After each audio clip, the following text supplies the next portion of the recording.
Bom dia, jovens. Hoje eu vou falar sobre o Acelerato. A gente refatorou quase tudo das ações do workflow.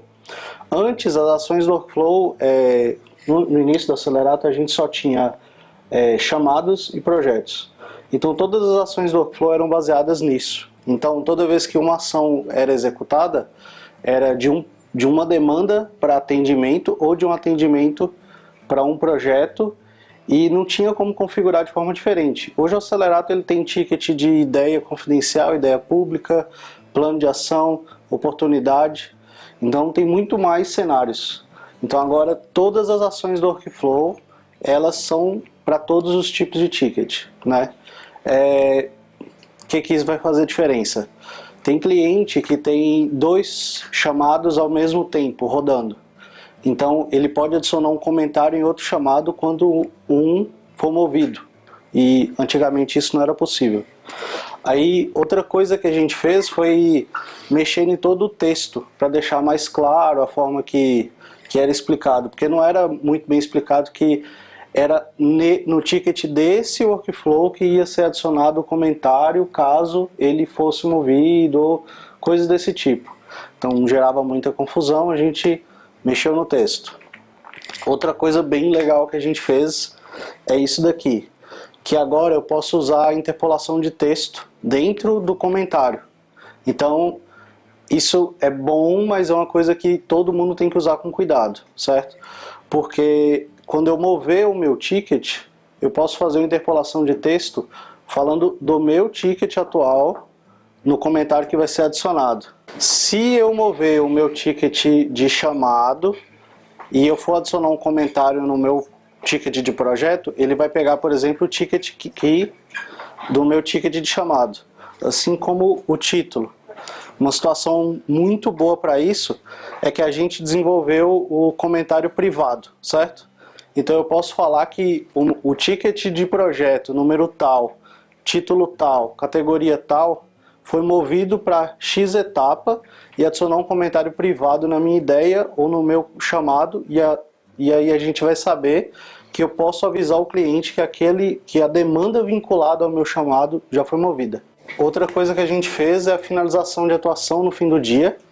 O que acontece? Quando alguém ativar essa finalização, toda meia-noite a gente vai varrer os tenants, procurar aqueles que estão com essa funcionalidade ativa, ver quem tem atuações ativas ainda, meia-noite, finalizar a atuação, pausar a atuação, então a atuação vai continuar existindo, mas pausada, e a gente vai enviar um e-mail para a pessoa avisando dos apontamentos que foram criados. Então, assim ninguém fica no escuro também de saber que apontamento que gerou. Eu vou receber um e-mail, desde que esteja configurado para receber essa notificação. Isso depende de cada usuário. Outra coisa que a gente fez é que o cadastro de ideias públicas e confidenciais, eles estavam um pouco misturados. Isso gerava problema porque por exemplo, nas ideias confidenciais eu poderia adicionar solicitante e na ideia pública não. Só que aí então a gente melhorou isso, colocou ali, por exemplo, o número de votos só aparece na ideia pública, o que é só de um aparece só em um, o que é só do outro aparece só no outro, isso facilita as coisas. Aparecia a aba de envolvidos, só que a aba de envolvidos não era para estar aparecendo aí. Então, coisas que a gente vai melhorando aos poucos, né? Melhorias no cadastro de fóruns. Então, agora a gente deixou mais fácil adicionar um participante, antes era de um em um, agora eu posso selecionar vários e dar um OK. Antes, se eu abrisse o cadastro de fórum e apertasse muitas vezes no salvar, enquanto eu estivesse clicando, ele ia salvando vários. Outra coisa que a gente fez foi bloquear múltiplas atuações por usuário.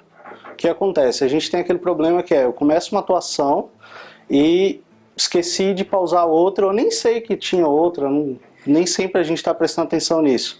Então o sistema pode pausar para a pessoa as outras atuações. Então, eu estou fazendo um atendimento, mas eu vou começar a mexer no projeto. Eu vou lá e começo uma atuação, ele vai pausar a minha atuação de atendimento e vai me avisar ali que pausou as outras.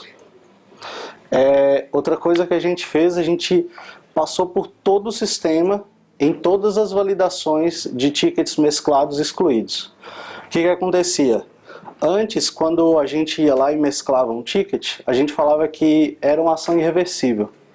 Mas qualquer pessoa ia lá e tirava da lixeira e continuava mexendo e gerava muito problema pra gente, muito bug, muito bug. O que a gente fez? A gente sentou, tentou mapear como que tem que ser o comportamento disso e a gente foi lá e atacou no sistema. No fim, é fácil de explicar. Um ticket de mesclado é um ticket excluído que não pode ser removido da lixeira. Só. É isso. E o ticket excluído é um ticket que está na lixeira e você não tem como editar. Você não pode editar nada dele, você não pode fazer nada dele, mas o ticket excluído você pode remover da lixeira. Então, a partir do momento que você restaura, você pode voltar a editar e tudo mais, né? Então, aí a gente começou a separar essas coisas. E aí, a gente fez uma outra coisa também, que é o ticket que está finalizado e arquivado, ele tem um comportamento muito próximo do ticket da lixeira. Porque a partir do momento que ele está arquivado, você colocou no seu ficheiro ali e você não tem que mexer nele. Então, se você vai mexer em alguma coisa, você vai tirar ele do arquivado, fazer qualquer tipo de ação, e se você quiser, você vai lá e arquiva de novo. Isso vai facilitar para a gente, até para a questão da busca do Acelerato, que ela utiliza muito essa questão de arquivado ou não e informações que não mudam. Beleza? E é isso.